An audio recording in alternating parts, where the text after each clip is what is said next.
Hello, everybody, and welcome to this edition of SAG-AFTRA Foundation's Conversations at Home.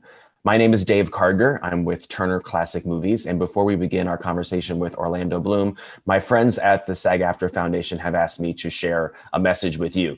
They would like you all to know that the SAG-AFTRA Foundation has a COVID-19 relief fund to support SAG-AFTRA performers who are in urgent need as this pandemic continues. Since March of this year, the foundation has given nearly $6 million in aid to over 6,300 performers and families who are facing extreme hardship. If you are a SAG-AFTRA member and you need help, please ask. And if you are able to support our community and this crucial effort, please give. Any necessary information can be found in the description of this video. Now it is my absolute pleasure to introduce from the film Retaliation, Orlando Bloom. Hello, Orlando. How are you? Hey, Dave. How are you? I'm well, thank you. Good, good. In these very unusual times.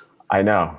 I can't. I bet none of us can wait for the end of 2020, right? Isn't that true? Isn't that true? But you're providing us with some really interesting entertainment with this film Retaliation. So I'm glad to have you here to talk about it. And hopefully people who have seen it will learn a little bit more, and people who haven't seen it might be intrigued by this conversation to give it a look. I'm curious to know, first of all, how the script found its way to you, and what about the story intrigued you? And then also particularly with the role of Malky that you play, what were the most kind of alluring challenges that you knew this would provide you as an actor?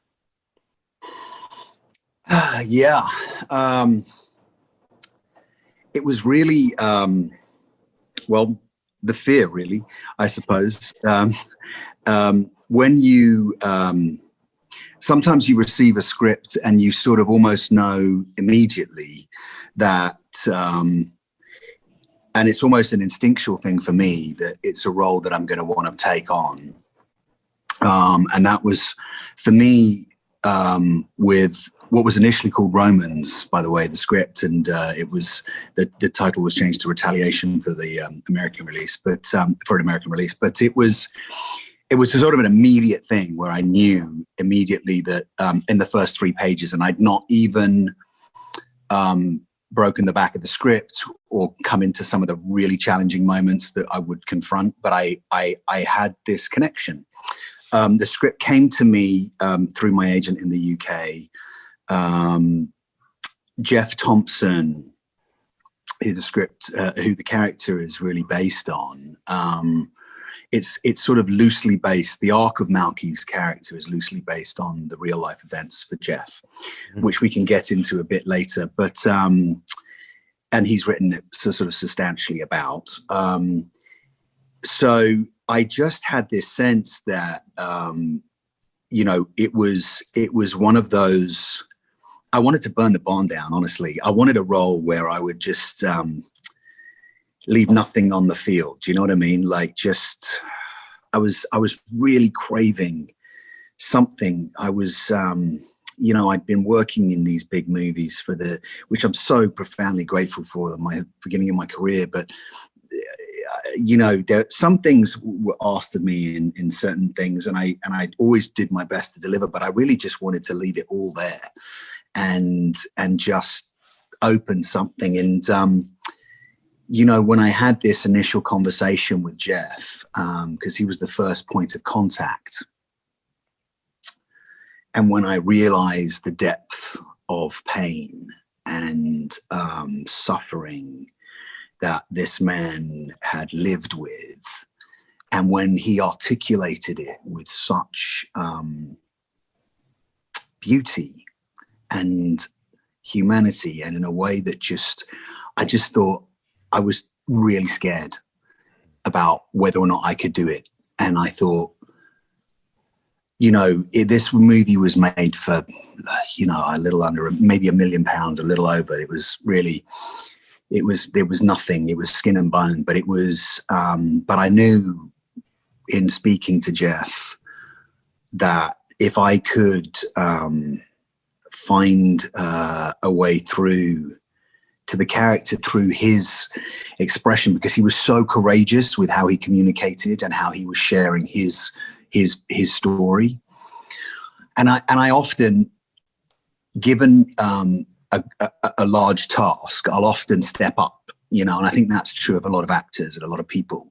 Given, you know, a monumental feeling of the task, it requires a certain step forward in an actor, in a performer, in anyone, right? In any stage of life. We're seeing it around the country now with the hospital workers who are, you know, helping the COVID-19s people. And we're, you know, so when really required, when push comes to shove, I sort of have this other extra gear, and it's not really, hadn't really been shown, hadn't really come to the fore, and I hadn't had the opportunity. So I knew it was going to require an extra gear.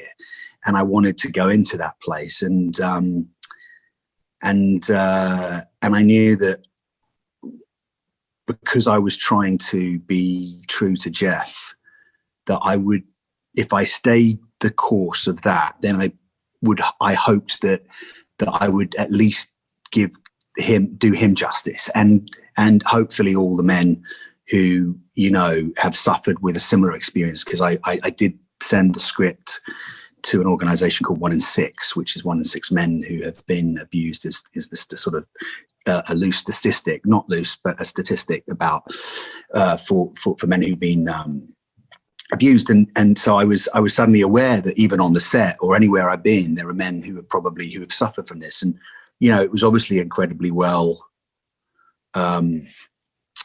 you know, the character was incredibly vulnerably and potently portrayed on the script, on the page. So that's a long-winded answer for saying I was afraid. Okay, so how did you kind of get over that fear? Did you have to talk to people? Was talking to Jeff helpful? How did you kind of get to a point where the switch flipped and you thought, okay, I can take this on? Yeah, the initial conversation with Jeff, I shared the script with 1 in 6 and with some friends and confidants and people who were close to me. But it was really through talking to Jeff that I got a sense of the weight of what was at stake for him. And I thought I wanted to take that on, you know. Yeah, it was instantaneous. It wasn't like, so like I said, it was like the first 3 pages, like, I've got to do this, you know, and I didn't even know. And then I got to these later chapters and I saw this psychotic jealousy, which comes from this type of abuse. And then the self-harm, which is connected to a repeat history, you know. As you work through the script, as you work through the movie, and you see these, and it was almost Shakespearean in the way that the script broke down, because you'd go from you'd see this burning fire, the pyre, and then you'd cut to, you know, the banging of the hammer, or, you know, there were just the way that this, or a dawn, you know, it was like Malky at dawn, you know, with the hood up, and it was almost in my mind, you know, and so I was just seeing it very clearly. In fact, you know, it was almost like I'm an actor and I've never thought of myself as a director, but for the first time when I read that script, I was like, oh, I saw it all in my head. And in fact, you know, I remember going to one of the locations and I said, oh, this isn't right. This isn't what, you know, because it wasn't fitting in my brain. You know, there was and we, you know, and Paul Shamazian and Ludwig, the brothers, both were I think handpicked by Jeff as well, because this was really a movie. This wasn't really a movie. This wasn't a movie making experience. This was like a healing, you know, and it was necessary. And I think Jeff was very particular about who and how it was going to happen. It was going to unfold, I would say.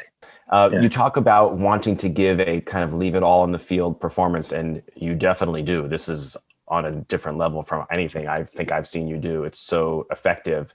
What are some performances that inspire you that are in that caliber? I'm not saying that you're comparing yourself to them, but when you think of great leave it on the field performances, what are some of the ones that come to mind for you? You know, I don't think I've ever seen Daniel Day-Lewis come out the gate and not just leave it on the floor, you know, leave everything there. You know, I just, you know, he's, you know, I mean, I see, you know, some of the stuff that, I mean, Brando was rarely took anything home with him, you know, and I think, you know, like De Niro and Pacino, all the greats, you know, I mean, there are, but you know, who've just never, you know, I mean, Paul Newman was an actor who I, you know, really looked up to, and I watched a movie when I was quite younger than most people would watch the movie. I watched Somebody Up There Likes Me, and then The Hustler, which at quite a young age, and I say I was about 13, which is quite young to watch a black and white movie like that, you know, sure. Because I had my cousin was in film and stuff, so. And I remember watching The Hustler, and I think that's a role that's just everything's on the floor. You know? I mean, everything, he just didn't leave anything left, you know, and not a movie that necessarily is as talked about as much as, say, Taxi Driver for De Niro, or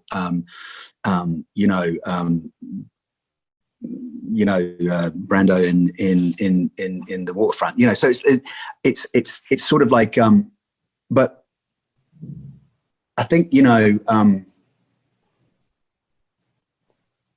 When you really want to, when you really decide that that's what you want to do, as in leave it on the floor, and when that's the decision, and it's not you're going to work to check a box or to avoid things that are going on in your life, because I think some people live to work and some people work to live, right? And you know, I think when you reach a point, and if you're blessed enough to be able to work, you know, because as an actor, sometimes it isn't frequent, you know, we're jobbing actors, some of us, and some people get offers for things all the time, and some people have offers and then they don't. And then there's like a void. And then, you know, I think you just, you know, when you make the decision that you don't want to leave, it's like, that's when there's, like I said, there's another gear, and I think a lot of people, and for me, I had the opportunity, and I knew that it was gonna kick in for this role. So I just was, and it's sort of now, you know, it's like I think, was it Clooney you said you got to do one for them and one for you, kind of thing, right? Is it? So. I think it was it, yeah. And I always thought, yeah, what does that mean? And then, you know, I did a play in London.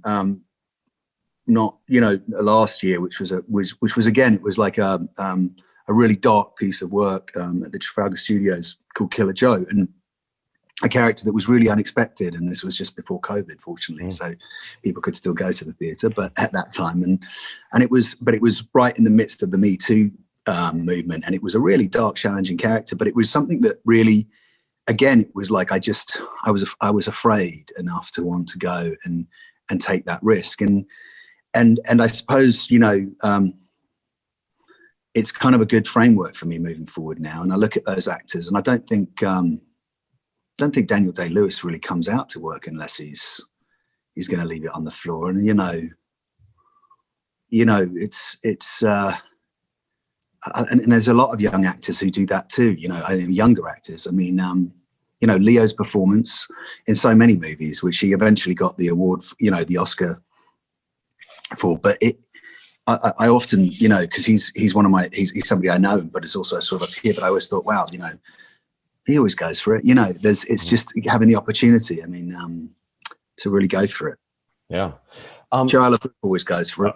Incredible. You have to see, I mean, like, it's almost like you're like, wait, is he actually going to come undone? And that's, you know, I mean, it's, which, you know, and I think there's this fine line, because you're never quite sure whether that guy's going to actually drop off a cliff, you know, and I think that makes for really compelling, you know, and I hope that he doesn't. I hope that his mind isn't going to completely explode, but like, because it's like, where is the line? You know, where is the line between being able to do what you do and also being able to go home and put your kid to bed, right? Which is when you're doing a role like Malky, where it was really challenging, you know.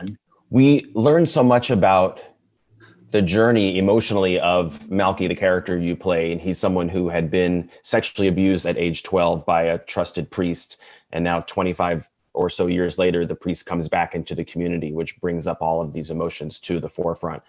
There's emotions that you would imagine somebody would go through in a case like that, anger or shame, but then also, to your earlier comments, he's experiencing intense jealousy. And then there's also this element of self-harm that we see in the film. As you were preparing for this and talking to Jeff and thinking about the character, what was most surprising or most difficult to understand as far as the different emotions that Malky is going through?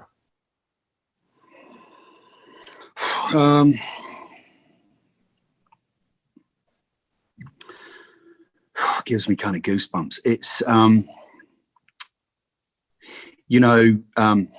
suppose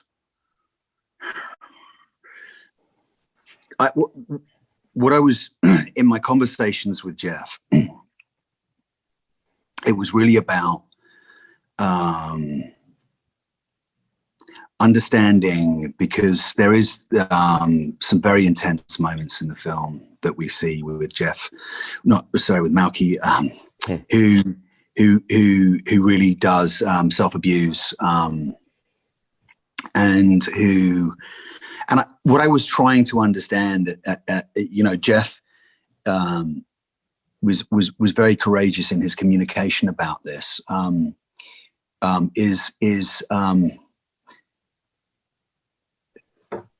At 11 years old, Malky something was taken from him, and it was replaced with a sort of seed of poisoning, if in the way that Jeff would describe it. But so he was laid open and laid bare, and then he was corrupted. His soul was corrupted, and then his association to all of that created this psychotic jealousy, and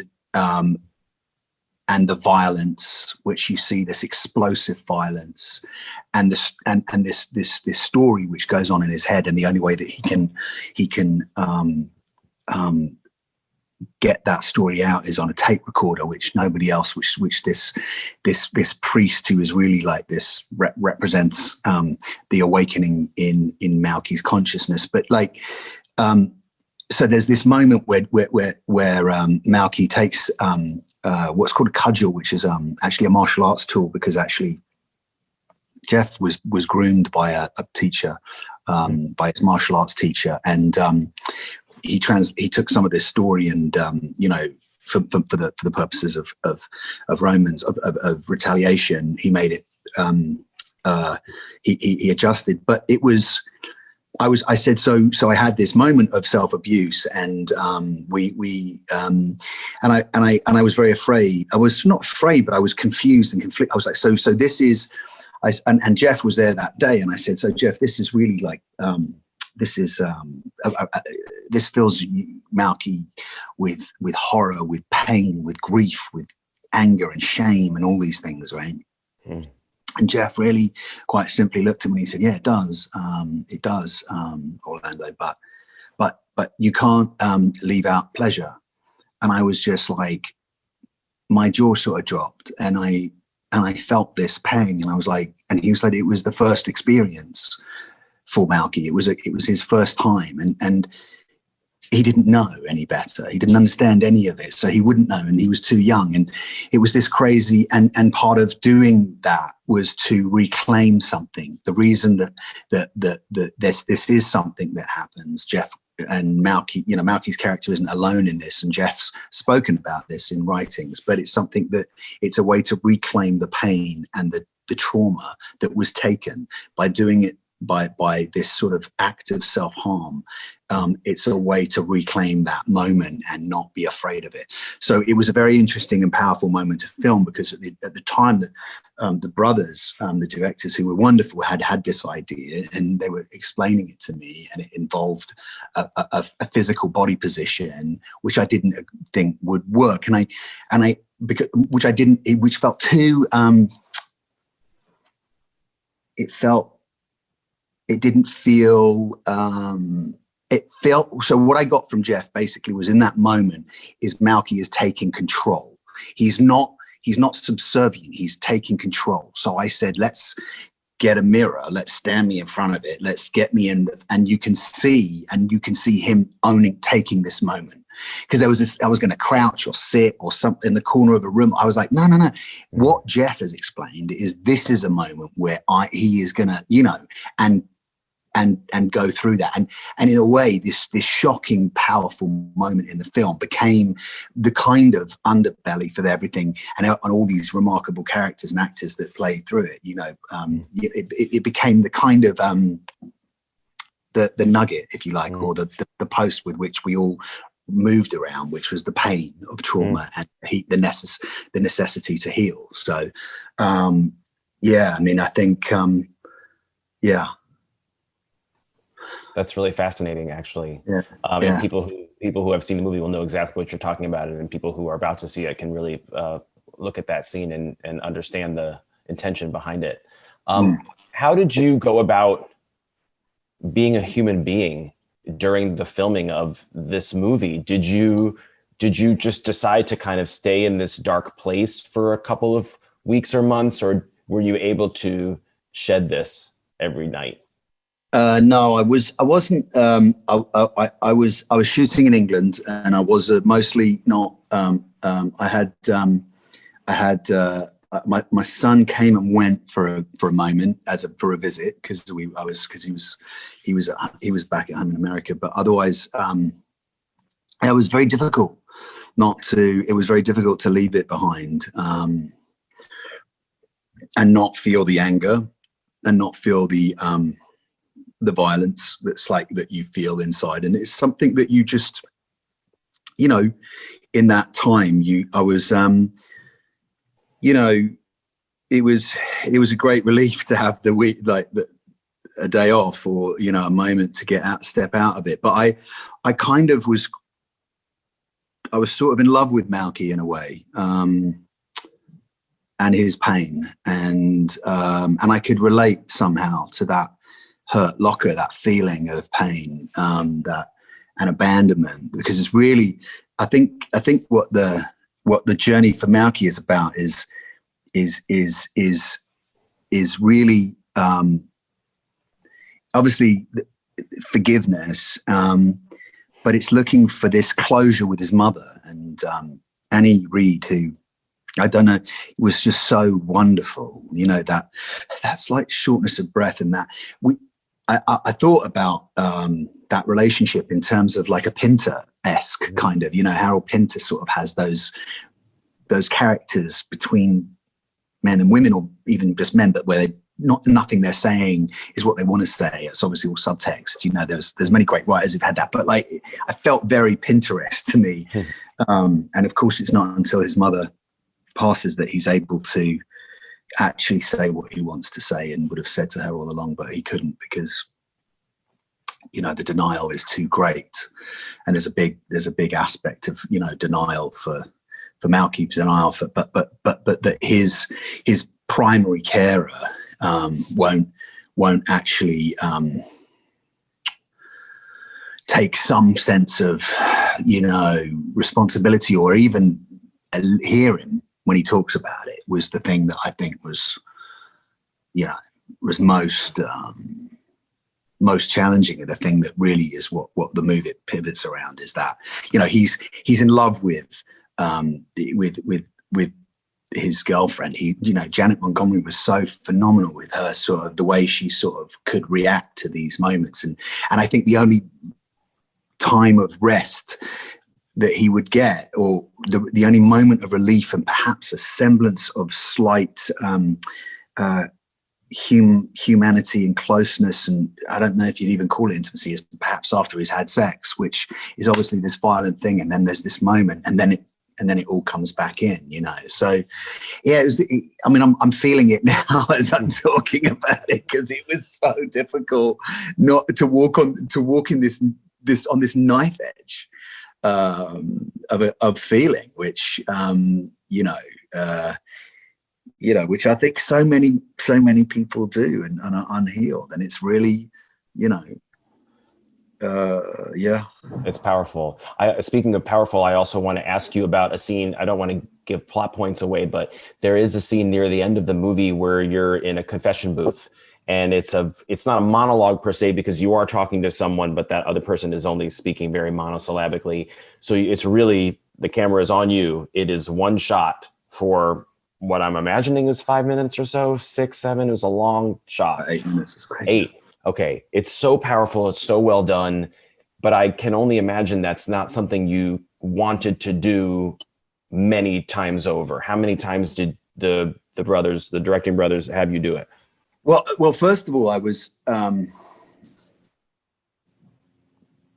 really shocked, because I was quite shocked, because I was like, I was expecting them to go and do coverage of the priest, because I was like, well, look, you're going to need to cut to this, because, you know, you want to have that in the edits as an option. And they were like, oh no, we're going to hold on this. And I was like, I was quite stumped, but that didn't happen immediately. I think I did, I think it was about 6 takes. It might have been 8, 6 or 8, but it was the first take. I think it was the first take. And there was like, it was interesting, because we were in this church, and then there was like I could hear somebody talking, and I started to have these explosive moments where I was I was in and out of character, and I was like literally banging the cat, and I was like, shut, you know, I was having this, like, it was like I was channeling something. So I was like, shut the fuck, you know, it was like one of those, you know, moments which you never want anyone to understand. But I kind of understand when Christian Bale was screaming on set at somebody, because he was so in it, and it's like somebody's walking around with a thing, and you're so in this dark space where if you can take yourself there. I mean, Christian Bale's another example of somebody who doesn't leave it on the floor, it doesn't take it off the field. But you know, it was that, and I remember just so, but it was like, and I think there were others which that were great, but I think it was the first one that they ended up using. There was about 6 or 8 in answer to your question. I can't quite remember. I think it was, but it wasn't a lot, and I couldn't do it a lot, because I started to, you know, I just started to get in my head and get lost in it, and not sure what I was. Yeah, I was like, started to, you know, it was. But I was quite shocked when we finished and they weren't turning on to the priest, and I said, no, that's crazy. You got to. Are you kidding me? You can't hold on that. That wasn't the plan. Yeah, what it might, you know what I mean? But in some ways, you know, like the movie is what's amazing about the brothers, about Paul and Ludwig, is and I think the reason that Jeff really, and it was really Jeff who handpicked these guys, and I had fallen in love with Jeff. So, but they just presented something without adding any. You know, it was just very and very, you know, beautifully kind of just simply presented, and it's not something that we see today very often in movies. You know, I think we've become accustomed to 15-second intervals on our phones, right?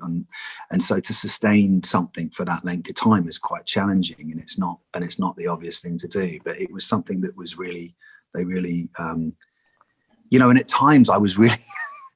I was like, I remember when I saw an early cut, and I was like, for the sequence, you know, that sequence, the self-abuse, I was like, that's an awfully long time.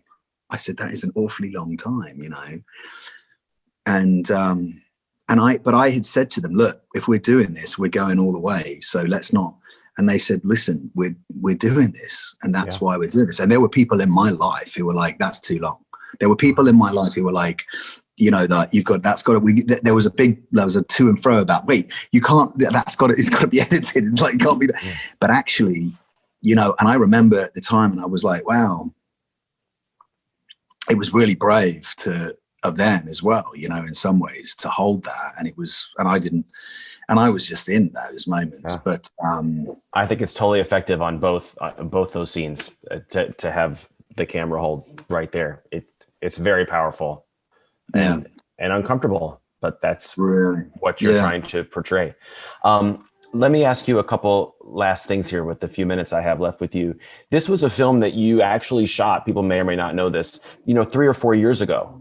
and it played some film festivals back in 2017, and now finally it's out, at least here in America and all over. It's out in many different places, and people are responding so well. We're trying to get releases in some other territories actually, but yeah, that's great. Up ahead. It was great that it got, that people have noticed it here, because it's starting to help get it. Yeah. What, if anything, did you have to do, or how did you ensure that this was a movie that gets seen? Have you had to work behind the scenes to advocate for it and push for it so that people have been able to see it? It was mired. It was mired in complications. This, from the get-go, but which isn't a surprise in many ways when you think about what the subject matter is, I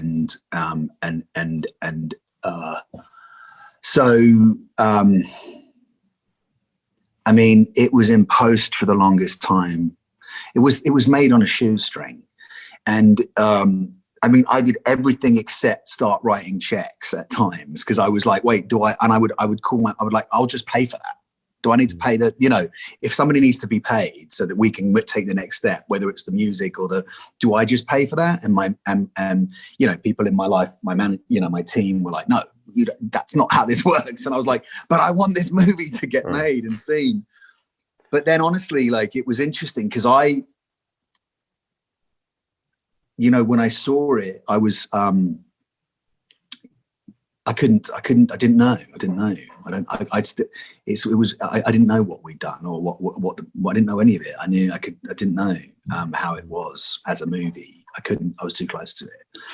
And I was too, connected in some ways. And so then it went on its own journey, and it was really challenging. And I think the brothers really had a hard time, and there was a lot of difficulty getting the movie out, and I couldn't go. It was annoying. It went to a festival in Edinburgh in Scotland, and I wish that I could have gone at that time, because I know that would have been a huge help. But I think I was working at the time, but it was like one of those things where it's just an impossibility, and I hoped that there would be another opportunity. And so it's interesting because it wasn't until we're in COVID and the movie gets a release in America during COVID. And it's almost as if it hadn't happened now. I don't know if I'd be sitting here talking about it with you or anyone, because it might have just, and I literally, like you said, it was a few years ago that I shot it, and I literally had gone, wow. Well, there was the role where I left it all on the field and nobody's gone and seen it. And I thought the irony of that is sort of almost great, like I can, but it was very challenging. And,